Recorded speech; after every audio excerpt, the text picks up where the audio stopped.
So we're down here with Nick Gariel with the Semper twin turbine tractor that runs in the 7,400 pound modified class here at the Golden State Invitational Tractor Pull. And Nick, tell us about yourself. Marine. Yeah, Marine. I spent my time in the Marine Corps with the Huey Gunship Squadron, and that's my squadron emblem on the fenders. The motors that I have on my tractor, the Marine Corps used those on some of the Hueys, mostly the CH-46s.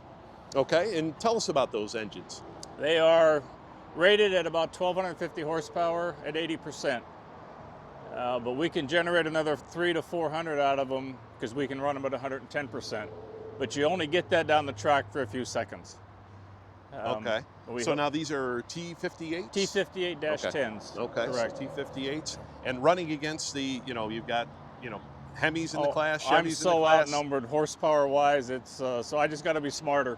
I read the track better, and but yeah, those guys. I mean, they're spending so much money on their engines. The beauty of it for me is, you see all these guys, they've been working all day on everything. I come down, I charge my batteries, put fuel in, I'm ready to roll. There you go.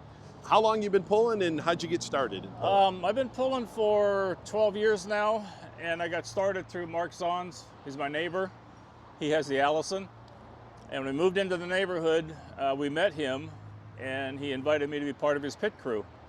So I did that for a while, and then one of the pulls he couldn't make, but it was a series, so he asked me to drive. So he gives me a 5-minute lesson in his driveway on how to start an Allison. So we went to the pull, and that year he won that divisional race. So needless to say, no pun intended, I've been hooked. You've been hooked ever since? Ever since, yes. Now, before this tractor runs, you do something that's very unique, and we saw it last night in session number 1. Yes. And every time that you pull, tell us about it. Well, all pilots, when they're taking off from a flight deck of an aircraft carrier or on the ground, before they leave, they salute their ground crew. And basically that's what I do. That's the reason for my salute. Salute before every pull. Yep. So look for the Semper here tonight as we enter session number 2 here at the Golden State Invitational.